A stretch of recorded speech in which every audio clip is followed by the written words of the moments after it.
sempre habita, Santo Espírito Consolador.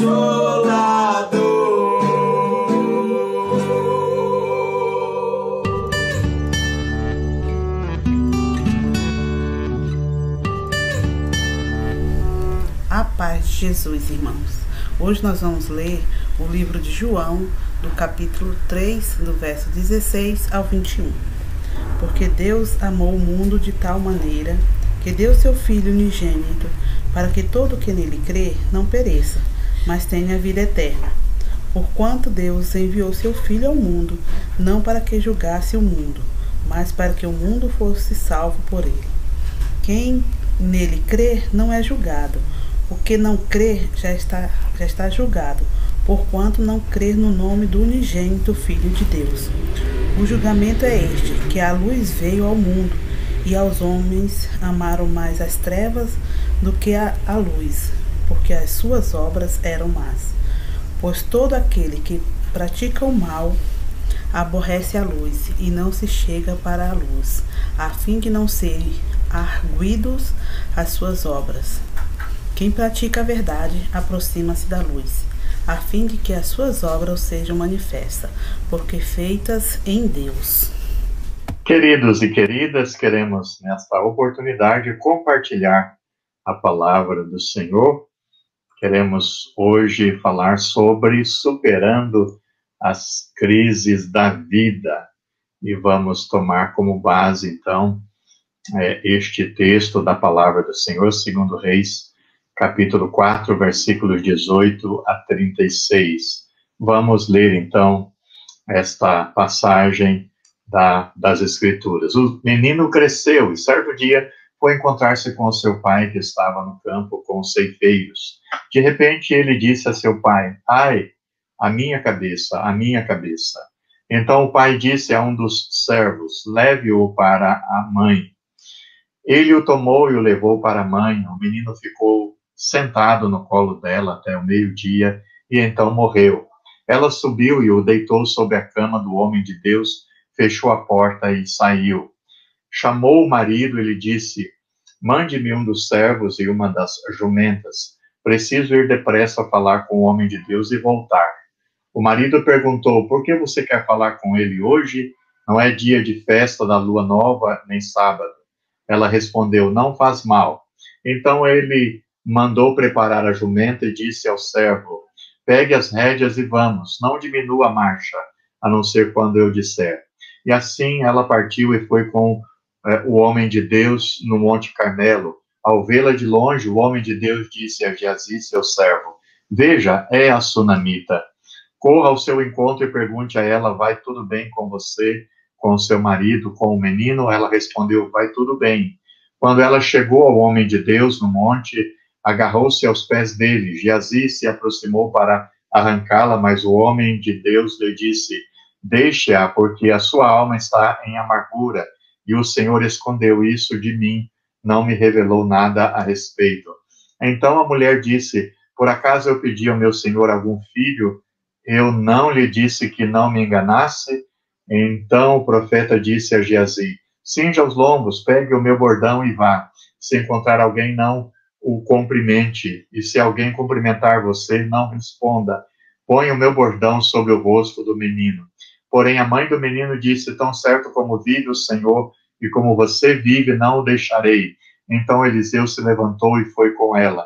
Geazi foi adiante deles e pôs o bordão sobre o rosto do menino, porém não houve nele voz nem sinal de vida. Então voltou para encontrar-se com Eliseu e lhe disse: "O menino não acordou." Quando o profeta chegou à casa, eis que o menino estava morto sobre a cama. Então ele entrou, fechou a porta e orou ao Senhor. Subiu à cama, deitou-se sobre o menino e, pondo a sua boca sobre a boca dele, os seus olhos sobre os olhos dele, as suas mãos sobre as mãos dele, se estendeu sobre ele e o corpo do menino aqueceu. Eliseu se levantou e andou no quarto de um lado para outro. Tornou a subir à cama e se estendeu sobre o menino. Este espirrou 7 vezes e abriu os olhos. Então Eliseu chamou Geazi e disse: "Chame a sunamita." ele a chamou quando ela chegou. Eliseu disse, pegue o seu filho. Preciosa palavra do Senhor nós temos aqui da parte desta história incrível. Eu tenho um apreço enorme por essa história de Eliseu e a mulher de Sunem, a sunamita. É daquelas histórias das quais você consegue sempre extrair novas lições. Para este momento, eu estou seguindo o esboço do meu irmão em Cristo, companheiro de ministério, o pastor Marcos Copesca Paraíso. Vamos lá. Este relato, que começa desde o versículo 8 deste capítulo, que vai mais à frente do que nós ainda lemos, né? Interrompemos no versículo 36, mas segue, eles têm a volta do menino e tudo o que se segue. Bom, nós temos então este momento e esta história, que começa, como eu disse, desde o versículo 8. Esta mulher cuidava sempre de Eliseu como homem de Deus que passava por ali. Várias vezes se hospedou nesta casa com esta família. E houve um momento em que ela disse ao marido, olha, vamos fazer um aposento para o homem de Deus. Ele tem nos abençoado tanto. E então eles fizeram um aposento para Eliseu, tudo muito bem cuidado, e de maneira que Eliseu ficou assim, como é que nós podemos retribuir? Conversando com o seu ajudante Geazi, como podemos retribuir? E chegaram à conclusão de que ela não tinha filhos.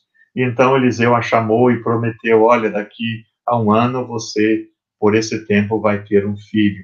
E isso aconteceu. E nós, então, conforme a palavra do Senhor, aconteceu para a vida desta mulher, daquela família. E então nós começamos num momento em que o menino cresceu e algo aconteceu com ele. Nós temos, então, uma série de crises que se desencadeia para a vida desta família. E queremos aprender com esta história incrível, sempre atual, sempre com lições para a nossa vida. E nós temos, então, este momento, e a primeira lição que nós vemos desta história é a crise do inesperado. Não havia indícios de doenças, a morte veio repentinamente, diz o versículo 20, ele o tomou e o levou para a mãe. O menino ficou sentado no colo dela até meio-dia, e então morreu. Algo inesperado. O inesperado gera crises. Ninguém espera o acidente, ninguém espera a desgraça, o infortúnio ou a morte de um momento para outro. E de um momento para outro, lá está, acontece. É a dura realidade da vida, aconteceu na vida daquela família. Em segundo, nós temos a crise de fé. Os versículos 22 e 23 têm algo interessante. Para a perspectiva daquele pai, a fé tinha a ver somente com as coisas, vamos dizer, do calendário sagrado.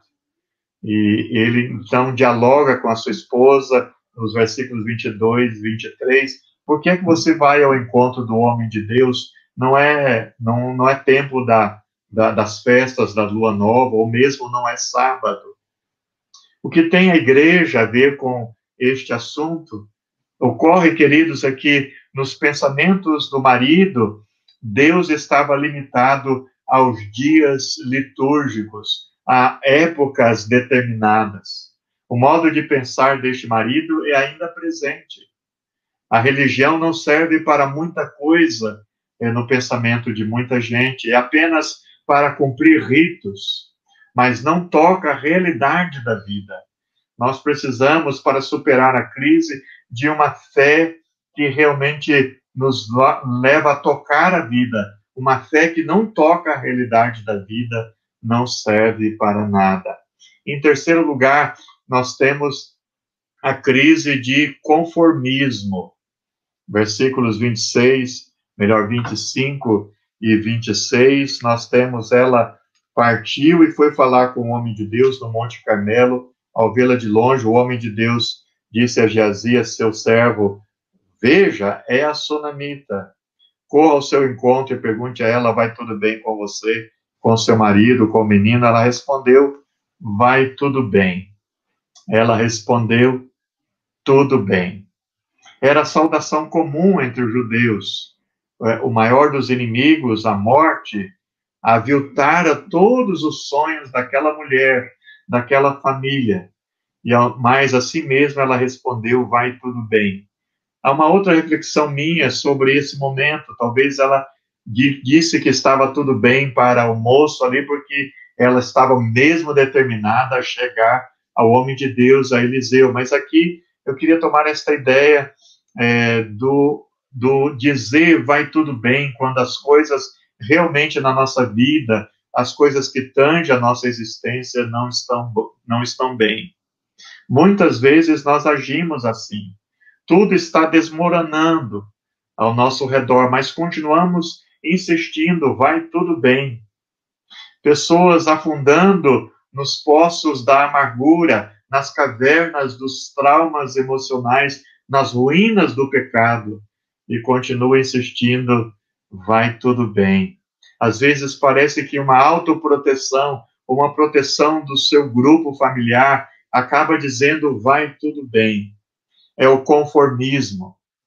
No filme O Quarto de Guerra tem esta colocação que está aí. Para ganhar qualquer batalha, é necessário ter a estratégia e os recursos certos, porque as vitórias não vêm por acaso. É preciso vencer esse conformismo. É preciso uma fé que tenha compromisso, que toca a vida. Em terceiro lugar, em quarto lugar, nós temos a crise da frustração. O versículo 28, nós lemos: então a mulher disse, por acaso eu pedi a meu senhor algum filho? Eu não lhe disse que não me enganasse? Aqui ela realmente coloca diante de Eliseu toda a sua frustração. A sunamita, ela era estéril, não havia pedido filho algum, e com a palavra do profeta nasceu o sonho.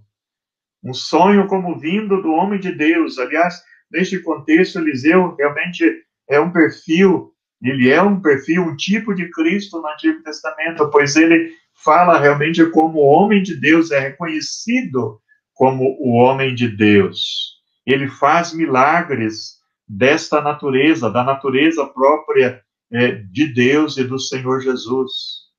Então nasceu o sonho, mas logo se apagou este sonho. Quantas vezes não enfrentamos esta crise, a crise da frustração? É a carreira profissional tão promissora que fracassou. É o vestibular quase garantido que trouxe a reprovação. É o namoro cheio de ideias e planos, interrompido de forma muitas vezes desgastante. É a crise da frustração. Uma quinta crise é a crise do fracasso. O versículo 31, nós lemos: Geazi foi adiante deles e pôs o bordão sobre o rosto do menino, porém não houve nele voz nem sinal de vida. Então voltou para encontrar-se com Eliseu. Ele disse: o menino não acordou. Nós temos aqui, então, o que era um fio de esperança que foi buscado. O profeta semeou a expectativa naquele coração angustiado, deu o bordão a Geazi. Veja que Eliseu faz esse procedimento, mandou colocá-lo sobre o rosto do menino, mas a tentativa do profeta fracassou. Não sabemos bem, nessa trama tão incrível, por que é que Eliseu fez esse gesto.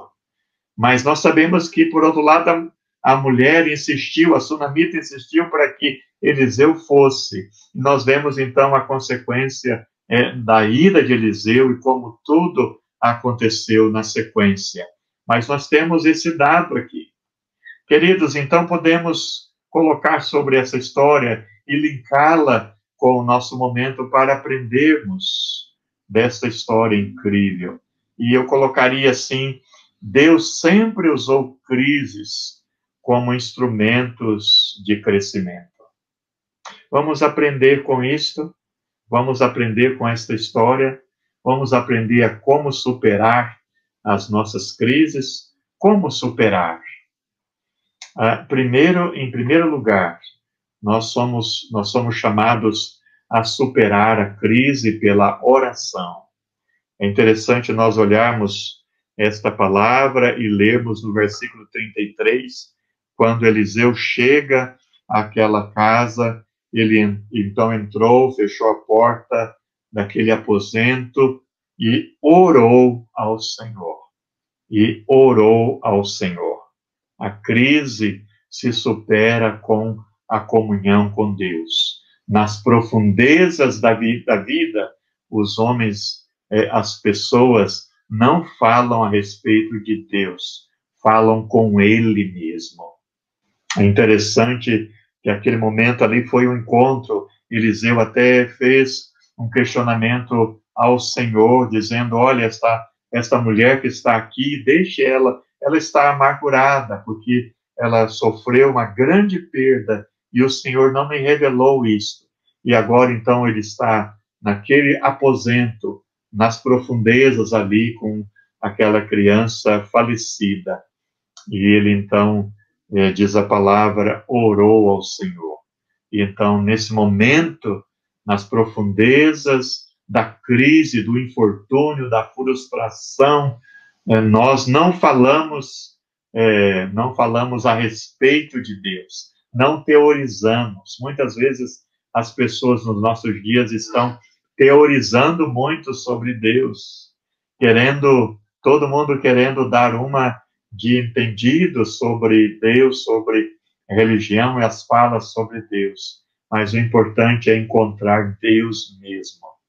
Encontre-se com Deus nas dificuldades do seu dia a dia. Em segundo lugar, nós temos aqui esta cena preciosa em que demonstra o calor da vida sobre a frieza da morte. Esse gesto de Eliseu, este momento ali, está dentro de algo sagrado, que não temos bem as explicações. Conjeturamos a partir daqui para lá, nós vamos, quem sabe, falar muitas coisas, inclusive neste momento da aproximação de Eliseu, mas nós sabemos que a gente pode tirar uma lição desse simbolismo aqui. Talvez esteja faltando o calor da vida, do afeto, do companheirismo, de relacionamentos realmente que nos aproximam. Nós superamos a crise através de relacionamentos preciosos, quando compartilhamos as nossas lutas, as nossas dores. A igreja, a comunidade dos discípulos está aí para isso, para podermos viver e nos relacionarmos e compartilhar as nossas dores. Sozinhos e isolados, não iremos longe nas tentativas. Em meio às crises da vida, você precisa do ombro mais forte, do irmão, do companheiro de lutas. O apóstolo Paulo dá um testemunho glorioso de como ele se servia de companheiro de lutas. E ele fala certa vez de Epafrodito, um companheiro de lutas que havia adoecido, de como o Senhor havia tido misericórdia deles. Companheiros de chamado, de lutas, relacionamentos que nos fortifiquem. Isso é o calor da vida se deitando sobre a frieza da morte. Em terceiro lugar, nós vencemos, e aí queria realmente frisar bem isto, nós vencemos, superamos as crises com fé em Jesus. Fé em Jesus e união com Ele. Sobretudo, fé em Jesus. Seguir aqui, entre aspas, a Jesus.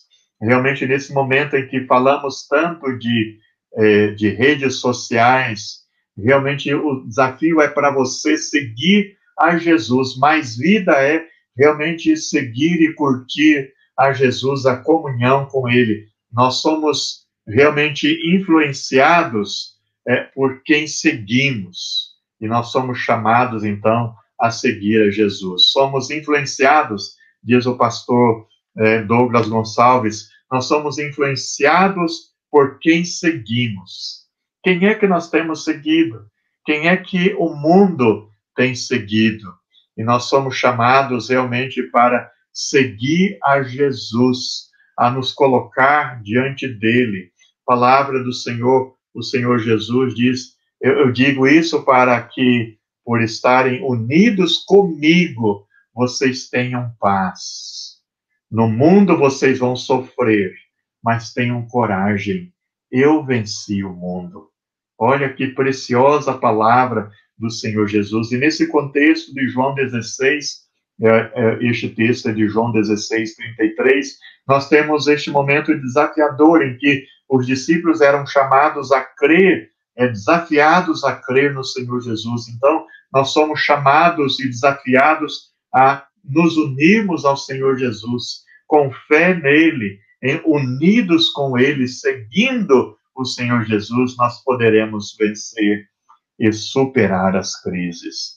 Que assim o Senhor nos conduza e possamos continuar aprendendo muito e vencendo as crises através de palavras, de histórias tão maravilhosas como esta de Eliseu e a Sunamita, com realmente oração, nos colocando diante do Senhor, unindo-nos com Ele, aquele que nos fala nas profundezas da vida, nós encontramos com Ele mesmo. No calor da vida, ou seja, através de relacionamentos que nos fortalecem, especialmente na comunhão com os crentes, com os seguidores do Senhor Jesus. E através da fé e união com o Senhor Jesus mesmo. Sobretudo, seguindo a Jesus, sendo influenciados por Ele. Se o seguimos, seremos mais e mais influenciados pelo Senhor Jesus. Que Deus nos abençoe, que Deus te abençoe, querido e querida.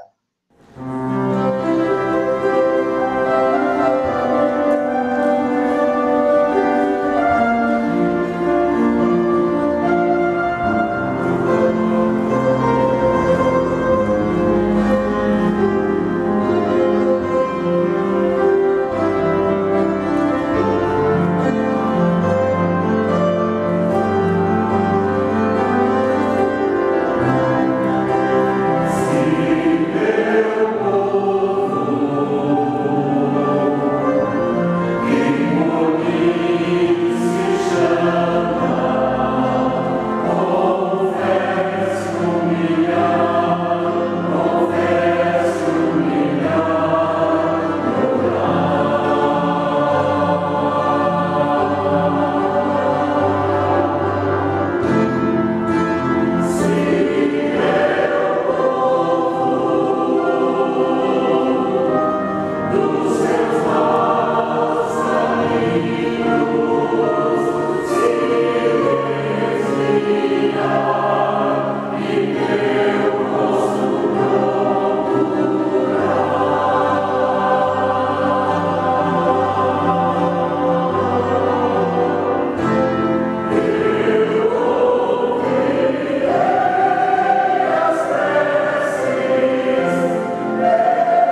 E agora, queridos irmãos e irmãs, vamos orar ao nosso Deus. Ó Deus e Pai, glórias sejam dadas a Ti somente.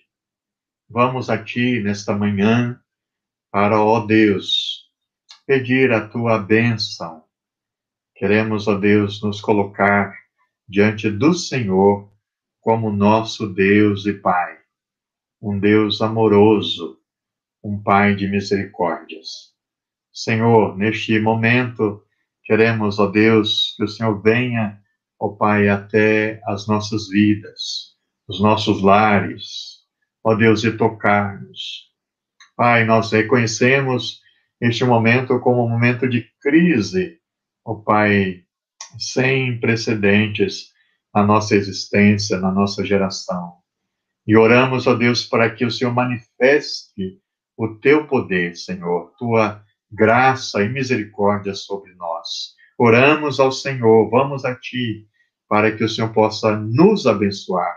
Colocamos diante do Senhor, Pai, este querido, esta querida, esta família, Senhor. Suplicamos, ó Deus, Tuas bênçãos. Pai, estende as Tuas mãos.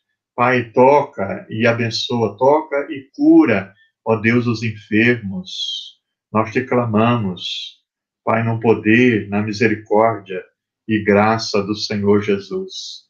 Suplicamos, ó Deus. Queremos também, ó Pai, consolo e conforto para tantos que estão, ó Pai, em grande sofrimento e luto e perdas. Nós Te clamamos, ó Deus amado, tem misericórdia, Senhor. Nós Te suplicamos para, ó Deus, cada uma, ó Pai, destas pessoas que, ó Deus, nos acompanham aqui, para, ó Deus, aqueles e aquelas que temos como pedido de oração. Pai, colocamos todas estas pessoas, toda esta lista, aqueles que temos falado, ó Pai, em nossos cultos, colocamos diante do Senhor e suplicamos, ó Pai, graça, misericórdia, cura, ó Deus, em nome do Senhor Jesus. Ó Pai, toca e abençoa, toca e sustenta, levanta, ó Deus, os que estão abatidos, tristes, desanimados. Pedimos, ó Pai, a Tua bênção, fé e forças que venham, ó Pai, do Teu trono de graça e misericórdia. Fica, ó Pai, pois, com o Teu povo. Abençoa-nos. Nós Te oramos em nome do Senhor Jesus, para a glória do Senhor Jesus. Amém, Senhor Jesus. Amém. Agora, queridos e queridas, recebei a bênção. E a bênção de Deus Pai Todo-Poderoso e a graça maravilhosa de Jesus, o Filho, nosso Senhor e Salvador, e as misericórdias ternas e bondosas do Deus Espírito Santo, a bênção do Pai, do Filho e do Espírito Santo sejam com vocês e com vocês permaneçam hoje e para todos sempre. Amém. Amém, Senhor Jesus. Queridos, queridas, louvamos a Deus sempre pela oportunidade de nos comunicarmos nesse tempo. Estamos aí numa fase bem importante, bem esperançosa, na verdade, à medida em que também há um grande contingente de pessoas da nossa comunidade vão se vacinando, vão se imunizando. Queremos que o Senhor possa nos dar esta bênção. À medida em que vai chegando aí a sua vez, você se apresente lá para receber a vacina. Nós estamos com alegria registrando esses momentos, pois entendemos que é a providência de Deus para este momento, para o enfrentamento desta crise. Queira o Senhor que ainda mais isso possa se apressar e todos possam chegar a vez de todos se vacinar. Então, não perca a sua vez e esteja buscando daí a proteção para benefício seu e da sua família. Nós queremos, então, dizer que daqui a pouco, 10h30, nós teremos nossa escola bíblica. Estamos no livro de Jonas, uma viagem muito interessante, com muitas lições. queremos encontrar você daqui a pouco às 10h30. Às 19 horas teremos nosso culto também de adoração e louvor, através de uma transmissão nos nossos canais do Facebook e do YouTube. Conecta lá e siga-nos neste momento de adoração e culto. Vamos adorar juntos, vamos estar na presença do Senhor juntos. Que Deus muito abençoe e tenham um abençoado domingo, abençoado dia na presença do nosso Deus. Amém.